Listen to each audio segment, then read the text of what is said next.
Welcome to another exciting week of our Mission Matters Twitter Spaces. Once every Thursday, Mission Matters, we put together a dialogue, changing topics. Today's topic is how your voice is your business with Marshall Jones. Excited to introduce him in just a moment. But for those of you that are tuning in for the first time, Mission Matters is a multimedia platform focused on the needs of entrepreneurs, executives, experts. Our mission is to help amplify their purpose so that we can inspire and educate future generations. And the way that we amplify stories, which is our tagline, is we have a book publishing division, we have a PR division, we have a podcast agency, and we also have a digital marketing agency within our business. We're about 30 people, continuously growing, and work with close to 600 individuals or companies to not only help them amplify their mission, but also to help them accomplish their mission. And so every week we put together these dialogues, changing topics to help people with, different discussions that we have coming up. And so with that, the way, just some ground rules for everyone tuning in, the way that these conversations work is I'm going to introduce Adam here and our speaker, Marshall Jones, in just a moment. The moment that is completed, then Adam's going to ask Marshall some questions, and then we'll have everyone else chime into the dialogue and be able to ask Marshall some follow-up questions as well.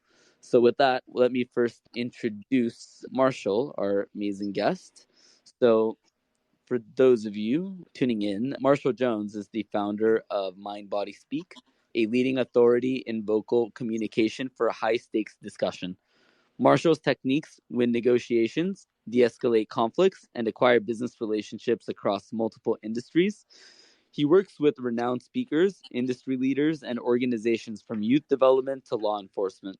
Marshall sits on multiple advisory boards as an expert on human vocal performance and effective presence. Besides writing and speaking globally, he has played a narrative consultant role for documentaries and contributes to industry strategy via think tanks. Most recently, Marshall was awarded recognition as one of the top 100 most influential people of African descent via the UN. So with that, Adam, why don't you take it away? Awesome. And thank you for that intro, Chirag, and for everybody listening. So as Chirag mentioned, I'll ask some questions just to get us kicked off. And then obviously we want our other individuals up here to be able to ask Marshall some questions as well. I won't hog the mic the whole time, don't worry. So Marshall, first off, I just want to say welcome. Man, thank you.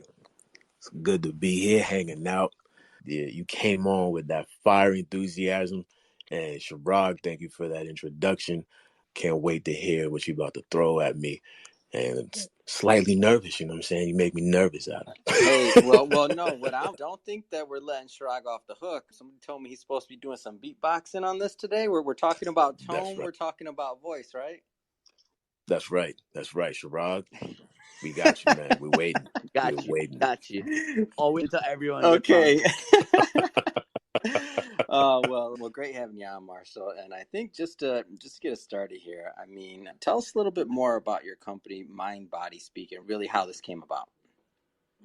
Man, all right. So essentially, MindBodySpeak is a consultancy that trains tonal influence. And what I mean by that is the human voice or the human tone makes an impression in a tenth of a second. It's a very small window. And everything that happens after that is an amplification of that tone, which we detect.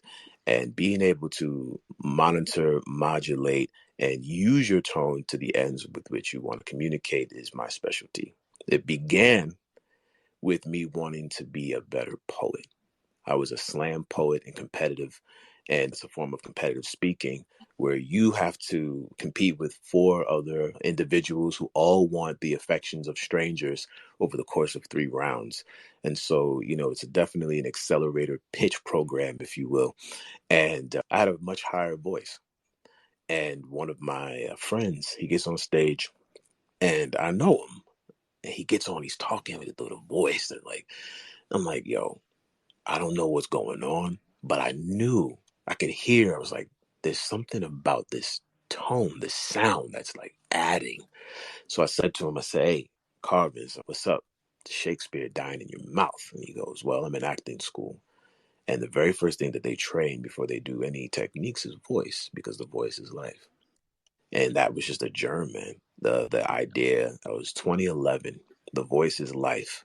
was a germ that just rang in my ear. And what started off as a very everyone's going to listen to me endeavor over the series of events became a wow, everyone can listen to each other much better if they knew what they were doing. And that's why Mind Body Speak exists. What a great story. And I want to stay maybe a little, we're going to, of course, bring it present day, but I want to stay in those early years a little bit longer. Because as I was researching your background, I was looking at this. So I would say, many people have ideas. There'll be a lot of people that listen to us that are entrepreneurs, would be entrepreneurs, creatives, creators in different ways. I mean, creator renaissance, right? Many different ways to earn income now as creators. But you took something from, poetry and an interest and something that you were very passionate about, and you managed to apply it to, a business audience or many different audiences, but you managed to add value, monetize, bring it into different settings to help other niches or other genres. Like was there a moment, or was that gradual? Like, how did that shift take place? So one of the things that was interesting about the slam poetry background was, you don't realize it's what's happening as you're doing it, but you're learning how to connect very quickly and with strangers, people that don't know you, you don't know, but you speak to something that just rings true to them. And the community was a very great training ground for that kind of quick communication. And I was always curious about placing things in places that are unexpected. And so I remember when I was like, like what if I could do this poetry thing in like as like a speech? Because like in school, I would do my English homework and I would like rap for my AP English class, and it was like, I'm gonna do this. I'm gonna do this other thing that I think is literature in this class. And so I think I carried that kind of vibe. Like, where else can this go? Because it seems like people don't always know what to say, and they don't have the right words. And so what I originally began doing was getting commissioned to write poems for companies and businesses based on themes that they had. Like if they were, shifts in power, shifts in culture, or those kind of topics. And you might know by now that there's a few poets that have gone on and done that, and some that had started even before I thought of doing it. It just became one of these like, this is another application, another use case for this skill. And what wound up happening was once I realized that I don't enjoy being the mouthpiece for people, I would rather people be able to speak for themselves. And I remembered with poetry, it began like watching like the youth do it and be like, wow, like they're on it, they're on to something. They can carry their own voices. So once I started to work on my voice, there was this natural transition to say, well, what if I can help other people actually do this in a way that's repeatable, actionable? It's not too abstract and like in the sky, but like here are the steps A, B, C, D, and if you follow these steps, you can get going, you can get driving, and that's what motivates me with Mind Body Speak. Wow. And you just now, I mean, there's so many parallels to your story and really how Mission Matters was started. So when we started out as a company, we were, we had podcasting. We were doing a lot of podcasting. I did a lot of interviews, and then we grew. And eventually that led to launching a podcast network. And that's where we decided as a company, we're like, we want other people to have a voice, and we want to train them and let them be able to do what we were able to duplicate in terms of like success and distribution and creating content. So when you say this, like, you're speaking to my heart, Marshall. Like, I understand a piece of your journey. We had some parallels, different product, but a lot of parallels there. Man, it's a powerful thing, the voice work. Like there are people who did voice work like Kristen Linklater, or you have like Roger Love, and you have these people who were like ahead of their time, mostly in the acting discipline. But the idea of finding one's voice it's sort of like an abstract concept, like find your voice. But it's like, no, no, no, no, no. No, we actually mean find the voice, like the one that you use, the one that Yeah. you speak with, the sound, right? And when you're able to grant people the permission to speak, And I'll say this, right? Because human speaking gives the body hypertension. Just talking, just having a conversation right now, if we were to have a doctor put the blood pressure machine on us, it would read as high blood pressure. And they figured this out in the 70s once they used electronic blood pressure monitoring. They realized that just having a normal conversation about the weather is enough to give you hypertension. And when you put other things on top of that, like a fear of rejection or anything that's just inhibiting you from speaking, now you have like, not only does the body already not really want to be doing this, but now you're like concerned about consequences, and that creates all sorts of musculoskeletal stuff, and the list goes on and on. And so you guys giving people their voices, getting them behind mics and removing the fears and inhibitions is a massive step towards their evolution. And so I'm sure that everyone that works with you appreciates the work that you are doing. Do you remember maybe some of those, and it could be recent or it could be even if you want to take it to earlier days when you first started realizing like the effect you were having on individuals? Like, so for example, like I know you work with a lot of speakers, you work with a lot of companies, but to get that feedback coming back like after working with you, do you remember some of maybe those early days or even now? What's really interesting is that in the very beginning, I used to do things that were like, I used to be like, hi, my name is Marshall. Like, really very theatrical renditions. And people's reactions to those things were like, what is he doing? Like, what is that, Yeah. right? And some people were a bit more polite about it than others. But I remember one time I used to sell CDs in like nail salons. Like, so I would go and perform, like sing and stuff in nail salons. And I had like a poetry CD. And one time I was like, hi, da, da, da, and I did my thing. Like, the girl was like, why are you talking like that? I'm like, this is my natural voice. She's like, no, it's not. And I was like, yes, it is. And she called me out on it. But as I got more comfortable with not necessarily creating some sort of caricature of myself, the the nervous system and the listening or the listener responds differently because we are very good BS detectors. The human ear is really good at like something about that sound is not it. And so as I became more comfortable with myself, speaking to others, it's like there's this resonance that other people feel and they respond to that, right? And so one of the things I'd like to bring forward, for everyone that's listening, is that when we open our mouths to speak, we have the mic. It's like whether you're having a one-on-one conversation, you have the mic, and whoever has the mic has control right now. And when you speak with a tone that sounds uncertain, you give the listener an opportunity to sample your uncertainty. They detect that, and most likely they don't like how that feels. And then they'll respond to you in kind with a form of rejection, with like, oh, I don't want that feeling that you're giving me sonically. And so we have this power to influence other people with our tones. And as you become more comfortable with your podcasting, with your speaking and everything else, the thing that gravitates people to you is that comfort. And they're like, oh, wow, this person seems so natural. Or like, they seem like the same person when they walk off the stage and on the stage. But all they're doing is saying, there's something about the way this person is embodying their sound that I resonate with, and I want to feel that more. That's what draws them to listening to you again. That's what makes them pick up the link when it shows up, because they're like, that sound, that person, that confidence. We're borrowing other people's nervous systems, if you will. And so be a great nervous system to borrow by how you carry yourself, and others will follow suit. Have you found that anybody can kind of get better at this? I'm guessing or like if everybody starts out at a different level, I mean, maybe some are going to get to advanced, but maybe some are not, but they're going to get at least better incrementally than they currently are. Have you found that most people have that aptitude? Oh, absolutely. Because the human voice is like an instrument that is continuously being refined by life experiences, right? So just it's an instrument like when you tune a piano or tune a guitar, right? Like if you just sit and leave a guitar unplayed, the strings become a bit, unwired. And same thing with a piano.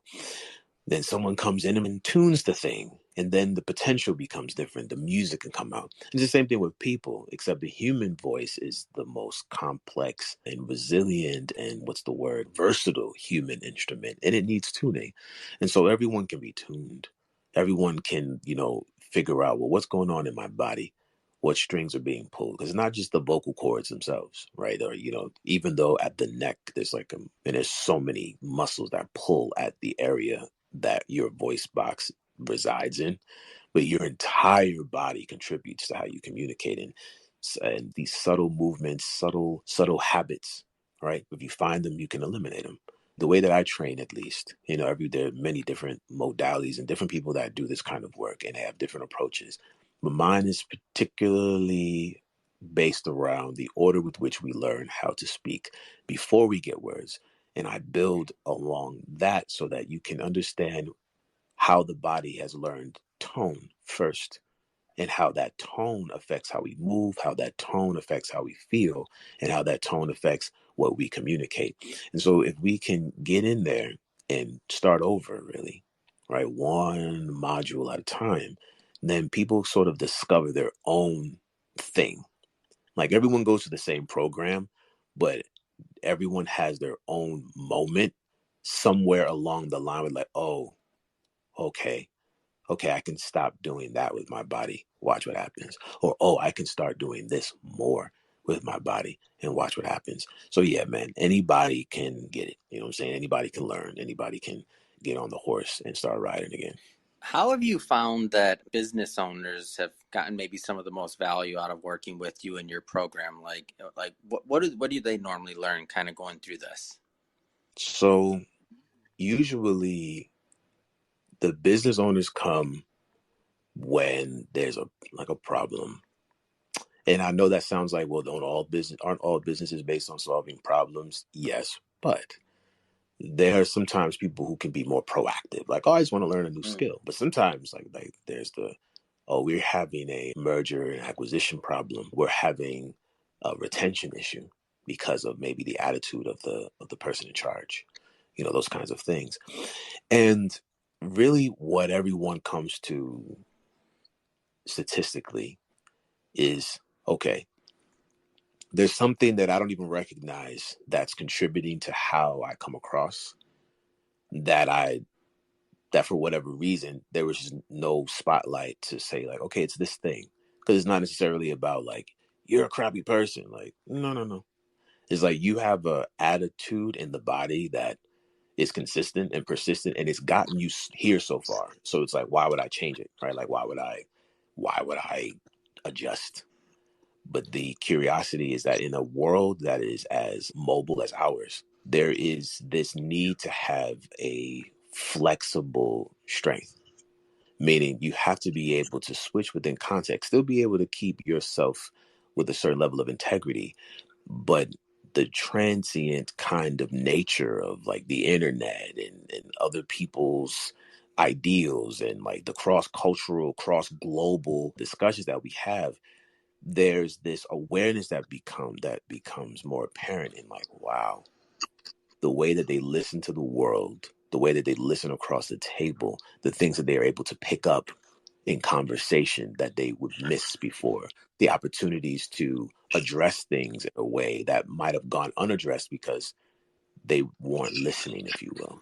So a lot of the business owners find that they are able to access, what like Chris Voss would call like empathy, tactical empathy, right? Where it's like, well, I'm able to pay attention, respond, take care of people in a way, and then be able to distribute that energy to their teams, to the people that follow them, that listen to them, that they are responsible for.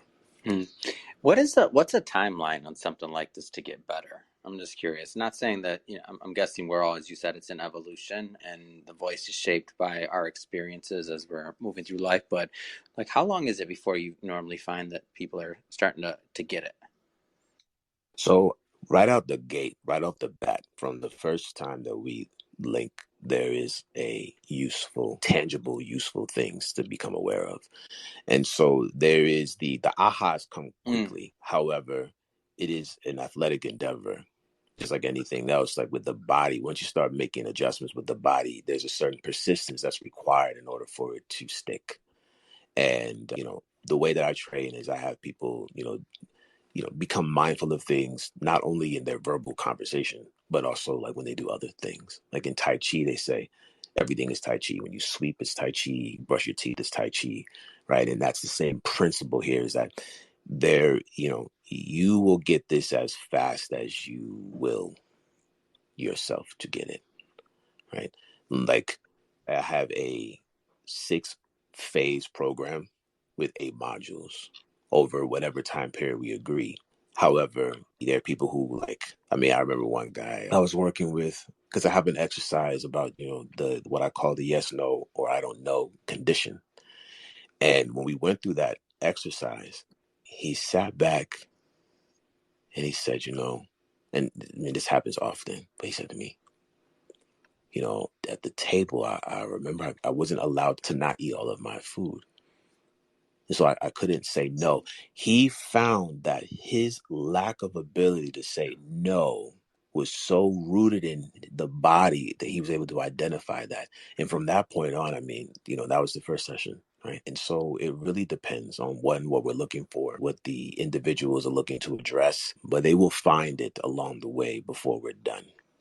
Man, that's a great story, and that's a great example. And I'll tell you, I can talk to you. I got so many more questions, but I will not hog the mic. Like I said, everybody else, I know they're chomping at the bit. I know they got questions over here too. So I want to make sure to allow some of the others here to get in on the questions so far. Anybody else wanna chime in? And I can go. Everybody here listening knows I can continue, but anybody else want to get in and ask Marshall some questions? All right, I'll keep going for sure. Oh, go ahead. I'm here. I apologize. I just Okay. I put some background music on. I was paying attention the entire time. I'm astounded by your incredible intelligence. Mind, Body, and Speak is a wonderful idea. My name is Shonda Thomas. Nice to meet you, sir. Nice to meet you, Shonda. On the job training. My favorite author is Mark Twain. He's also a poet, so I've learned a lot from him at a young age. I love to read. Oh yeah, Mark Twain, man. Mark Twain, the Huckleberry Finn and all that. I remember reading those books when I was young there. I learned a lot about tone inflection at a young age. I've been a singer for a long time, all throughout my school. So I've had a lot of music teachers and piano. I was trained on classical piano for 11 years. So music is in my soul. It's in my heart. Mm-hmm. Mm-hmm. There's a couple of things. The first thing is when you said, I've learned a lot about tone and inflection. And this is for all of the ladies here in the room and for the men, but this is something unique, right? When babies cry, the mother always knows the difference between the ouch, this hurts cry, the I pooped my diaper cry, the I'm hungry cry, the I'm sleepy cry. I'm sure, I hear you laughing because you probably know, that you It's a knew the very true difference. statement. You knew there was subtleties of something changed, and that means something else. And there's an acute capacity of listening that is developed in the mother-child relationship specifically. I And then, of agree. course, yeah, right. And then At this age, my question is, are you bleeding? right. You're you go from being super oh my God, oh my God, oh my God, oh my God, to you learn to be calm, and you're like, all right, If you're not bleeding, rub it. You'll be okay. Get over it. Fair enough. Fair A enough. little blood flow never hurt anybody. That's That's what we right. all need. More oxygen. Absolutely. Absolutely. And yeah, so the music as Thank you, well. Adam and Chirag, for hosting another amazing event. You guys are phenomenal. Oh yeah. Mm-hmm. Too Mm-hmm. kind. Demley, you got something for us too? I see you. For some nuggets. So, yeah, Marshall, thanks again for bringing a perspective about speaking. My name is Denley McIntosh, CEO of Renew IQ Consulting, and I'm in the business of communicating the hard truths in very practical ways for people to live their best lives at home and at work. And one of the things that resonated with me when you talked about this idea of really speaking with some soul and whole body experience. When I did training for others or workshop on public speaking, one of the things that I really emphasize is see your mouth as an instrument.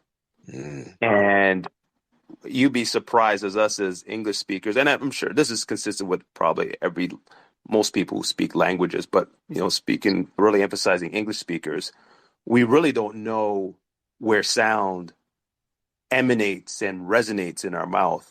And if you're picking up English as your second language or third language, the challenge is not really being self-conscious of where these sounds resonate in your mouth, especially if you're struggling with an accent that is noticeable in English, but because you don't know where certain sounds are emanating from, you struggle. So, for example, I got some of my friends who may be more Asian background and Chinese specifically, and they speak the Mandarin language. Certain sounds like R or L, that's a challenge if you're coming from English, because that sound is not made in, say, in Mandarin or Cantonese or what have you. And certain languages, whether West African language, there's certain intonation. And so trying to people say, if certain sounds you don't make in your home language, this is where it will resonate in your mouth. Excuse me. Isn't French like the native language over in Africa? If I'm wrong, please correct me. I would prefer French over Mandarin all day long. What I do know, like French, English, Spanish, a lot of them have derivations in Latin. Not to say there's not other linguistic influences from other parts of the world, but a lot of them, we call them Latin-based languages, which there's a certain sound where Mandarin and Cantonese, they were called tonal languages, where the emphasis is when I raise my voice, you may hear raising my voice, but in that language, the raising of voice actually has a different meaning that's communicated. Okay. And so what I want to just to get at is that when we speak, to try to help people know where is the tongue, where is the mouth being formed, because your M sound, your B sound, your L sound, all of that is being driven by this wonderful instrument as you talk about the human face, the mouth. And how do you go about really allowing people to see that the body is that instrument? And I play trombone, and so when you move the pipe up and down, people don't know the different places where you move that trombone piece makes a different sound. How do you really communicate that to your clients, Marshall? So you bring up some really fascinating things about accents, about the English as a second language, about tonal languages, and then the instruments. And so that's really, so let's start with the accents, right? So in American English, you have many different dialects, and you have people that they come from the deep South and they have a certain drawl, and they bring their voice in a way that has a different kind of music to it and a charm, and then you got like the New Yorkers, and you got everything else in between there, right? And so just inside of American English, there are multiple languages, because those tones that are created, those tones are acceptable within those communities. Those are communal tones, and they are understood. And so sometimes even in American English, we sort of talk across tones, we talk across dialects. But then you expand that out to learning English as a second language, where you have the native tones that you were born with, that these tones shaped your social emotional reality. And now you're applying those tones to this new language that has its own tones. And this is what makes hearing English, people speak English who have different accents, it even adds more color, more flavor to the language. The instrumentation of the voice, and the idea that it is a full-bodied instrument. I mean, using a trombone is a perfect example, right? And that's one aspect of, or one instrument that has its own mechanisms to create these sounds. And when you look across the instrument stratosphere, you look at the stringed instruments, the bowed instruments, the wind instruments, percussion instruments, all of these instrumental sounds humans make. We can do all of them, right? Like beatboxing that Chirag's going to do later, right? It's a perfect example of that capacity to be percussive and tonal and all of these things, and bringing that awareness to individuals and getting them in their bodies about it. There are these like levels and levers, if you will, that I bring people's awareness to, right? And so the mindset that I have is, when you drive a car, you want to be able to drive your car in manual, like all of the Need for Speed, not Need for Speed, was it Fast and the Furious? All of those cars, in order to get your car from Earth onto a spaceship in outer space, you can't do that on automatic shifts. Like those, it won't work. So Vin Diesel can't do all of those magic tricks without the car being in manual. But it's the same idea that if you understand the manual transmission of the body, which requires moments to switch gears and change gears, you become more adaptable in how you deliver. And that becomes sort of this embodied context, right? Like, the difference between needing to calm someone down and relax them, or get them excited about what it is you're about to share. I mean, anybody who's gone on YouTube, hey guys, that tone, they know what they're doing. That's to get you right now. Like, before you go, that tone is there specifically to, have its moment. It's a moment, it's a split second. The time to influence is that fractioned, if that's a word. I think I just made it up, but they have to use those tones. And so the embodied perspective is, what do I want the other person to do after I speak? What is it that I want them to do? That's what makes like the whole call to action. All of these things that people talk about with the written word, it's just as important with the spoken word. And it's even more important with the tone that you use. If you want people to be urgent, then especially you have a tone that suggests that. If you want people to, feel like, that you're not necessarily pushing them to do anything, but you're going to let them know what it is you can. But you make sure that your tone doesn't give away maybe that, you might want this sale, but I love it. I love lead. it. Can you talk more about the yes-no condition that you briefly mentioned? Sure. So the yes, no, or I don't know condition. So, for example, the head is always moving, like no matter what. Every heartbeat moves the head. And so we have different head movements to suggest whether or not we agree, disagree, or we're unsure, right? Yes, no, and, I don't know.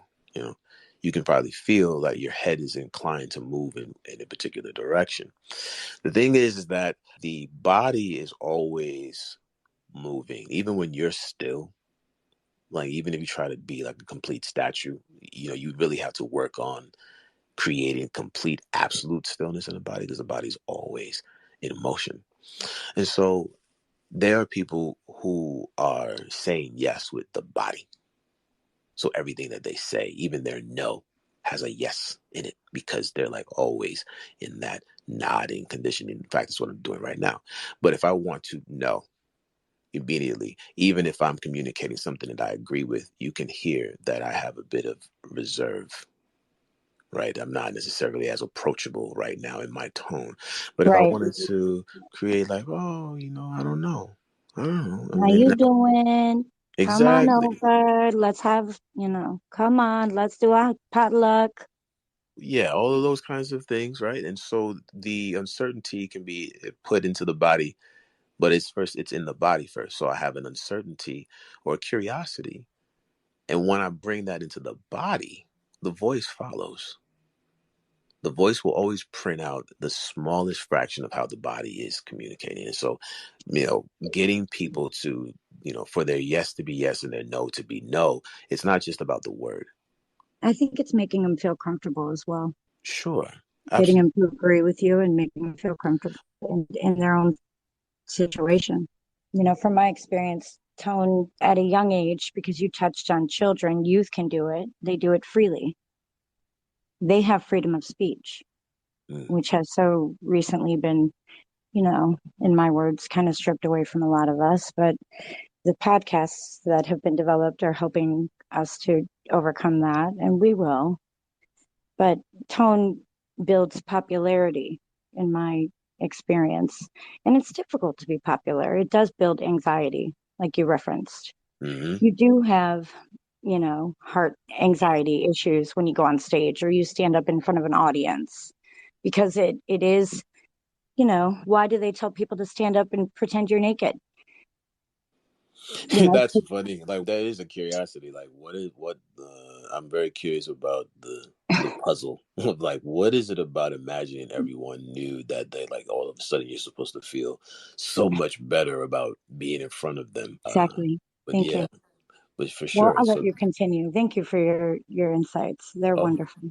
oh, no worries, no worries. It's great to have, these kind of discussions where there's a curiosity about it, Yeah, so the idea of comfort and creating that sense of comfort, there is a let's look at public speaking. The thing that makes public speaking absolutely mortifying, and this is my opinion, is that you are in front of, at most, let's say it's like 2,000 people in an arena.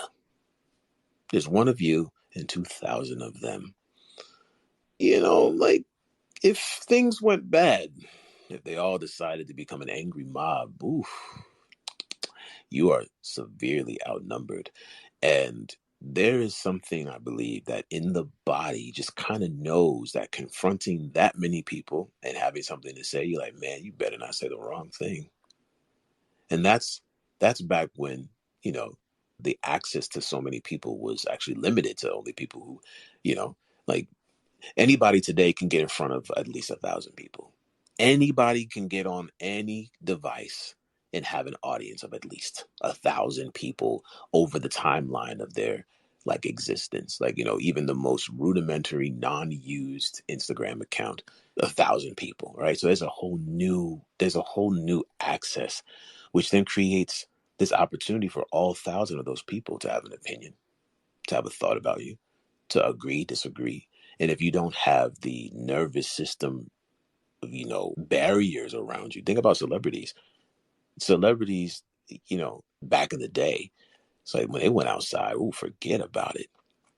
Now, I think anybody that's a celebrity can go anywhere and people might like say what's up, might want a picture, but it's not like it used to be where it'd be pandemonium seeing people outside. But imagine what it would be like to try to process all of those people who want something from you right now, who are screaming for you, who want your attention. And so I think I would like to bring this forward for all of you that have your audiences and everything else, that it's also just as important to protect your nervous system. Instead of it being like protect your energy, right? Because that sounds very, but like protect your nervous system because it has a limited capacity, right? So you want to be mindful of, deliberate communications, being able to listen well, and being able to also listen to yourself, like your own body. Like when it says, like, I need to take a step back. There's no rush. You can figure these things out, especially, in today's, everyone, sales particularly. It's like, there are things that people make split second decisions, just pay $7.99 and get like all the tips to become whatever. Like, cool, that happens. But for those that may sell a product that's a bit more costly, like people have the access to the information, they have the access to discover and find things out. And so you're building a sense of trust, and all of these things take time. And being able to be clear with yourself and know how you are stepping into that situation when you open your mouth, you are able to then influence others the way that you wish to influence them. Because any uncertainty, any doubt that you have, we all hear it. It's audible. And so you want to be able to get control of that, master that for yourself, and utilize it as a tool to connect with other people the way you wish to. I've got a question. So, just curious, I guess, when you're starting off and you're working with someone new, helping them with generally, what are some tips that you provide, right from the get go so people can, improve their voice or use it as part of their business, whatever that might mean? Oh, fair enough. So the first thing I like is I teach everyone nature's reset because it's not mine. Nature made it up. I call it a yawn stretch, but the what's the word? The scientific term is pandiculation. But it's that thing that like dogs do, cats do, owls do, bears, hippopotami, anything, snakes. I mean, they all do it, but it's like that yawn thing where it's like they look like they're flexing and they're like twisting and turning and do that for a few seconds and then they relax.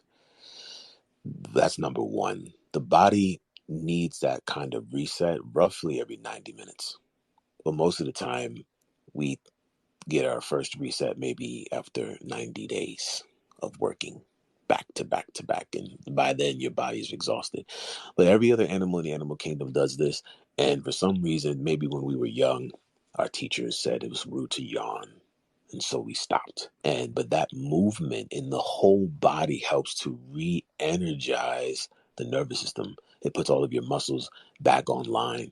It's like a jump for your body, right? This is why, like, your cats and dogs, they never get on the Peloton, but when it's time to get going, they're gone because they're constantly, you know, revigorating the muscles that they used to move. So that's one of the things that I tell everyone, like, it doesn't matter all the little other things that they learn, right? It's like maintenance for the vehicle. Like, you can know how to do all the cool stuff in the car, but if you don't, like, change the oil and do that stuff, then the car is just going to be worthless, right? So that's the one thing there. And then the second thing is box breathing or square breathing. And I added addendum to it, and that has to do with the hands, because when we voluntarily control our breathing, the hands get involved in a very subtle way. There's excitability in the muscles that open the hands when we inhale, and relax as we exhale. And so I invite people to inhale while opening their hands gently and exhaling while closing their hands gently.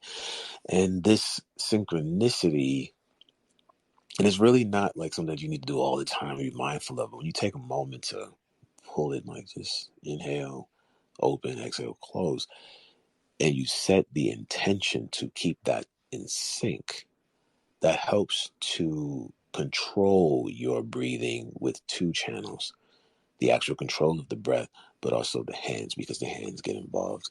And those two things right there, I tell all my clients, it's like, I can teach you all the other cool stuff, if you want to do this, that, zip, zap, zap.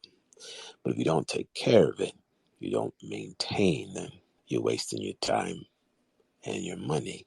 And so that's where I would begin with everyone. I, Love it. I was just thinking about what you said about yawning, which is cool to note, because usually when you interpret yawning, you interpret it just simply in boredom. But giving another perspective is that for that person, it's a way to get them back into the game, to listen to what you're saying. So they may not so much be not interested, but they're just moving from state of fatigue to being energized to continue to engage. So I think that's very interesting, which begs the question about how much of communication, these sort of the nonverbals, are contextual, cultural, versus something that's ubiquitous or universal. And I gave an example again about other countries and nationality living. I'm out in Toronto, Ontario, Canada. I got a lot of peers who are what we would call of Indian descent, and or India specifically. And one of the things I found interesting is that the shaking of the head, where we in North America sometimes shake the head up and down to say affirmative, shake it left and right to say negative. It's sometimes the opposite. Shaking your head left and right actually is the affirmative. So, Yo, I'm glad you brought that up, because yeah. I was doing an event, and the gentleman that was running it, he was like, man, when we negotiate in India, we never know if we got the deal or not because we can't tell. And all of my friends that are from India, they love that part about negotiating with the Westerners because it's like, you can't read it, so don't try. You know what I mean? And so there you have, like, an example of the contextual nature of what does the gestures mean. And those gestures, if you are, because even in the head movement and head bobbing, there's subtleties in those head movements as well. It's like a coded language in and of itself that they all understand. So they get it, right? So it's almost like it isn't required per se, unless, they're communicating across cultural lines. That certain head movements will have certain affirmative or negating effects. There are other things besides the head movement that affect our tone, right? And so, head movement is one thing that affects our tone, but there are others. And so, you're able to create negation or uncertainty or, affirmation or affirmatives with other aspects of how the body is used. And so, the head is just where we start, because that's the first thing that we learn to get control over from infancy. Right? We learn, well, it's one of the milestones of control before we get to start doing other things. Right. And so, there's a lot that's put there before you put words in there. There's movement there. And when you're able to, decipher, determine, what those movements mean for you, then there's a bit of self-awareness that is developed. And, once you become aware that that's something to be aware of, you start to listen differently to others across the table. Oh man, Marshall, this has been great. I mean, having you on, I learned a lot. I'm sure our other guests learned a lot as well. We normally keep these to about an hour or so. I want to maybe go around, and if anybody has any last, words or questions for Marshall, definitely want to get those out. Don't want to end abrupt. Want to just be aware of your time as well as all. Does anybody have any last questions? Marshall, I just would like to say thank you. I just want to say thank you, and I want to let you know that it is fun to be funny. So have fun with it, man. Absolutely. Thank you. Yeah, mine's just more feedback. Say, appreciate the dropping the gems and the wisdom of Marshall that was on full display in this particular important area of our day-to-day lives, being able to communicate and read each other in ways that we can better influence, hopefully with sincerity, authenticity, and integrity. Thanks, man. My guy. Absolutely. All right, and Chirag, if you want to take us away with that beatbox you promised us. Yeah, I will. So just to wrap it up, thank you everyone for joining. Again, we host these dialogues once every Thursday, 4 p.m. PST. We have another great conversation coming up next week. So want to wish you all a good night. And with that, I will take it away.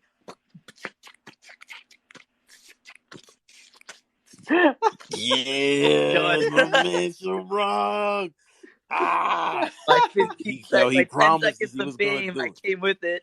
Yeah. Thank you so much, Marshall. This is a keeper. You got me to do something I've never done.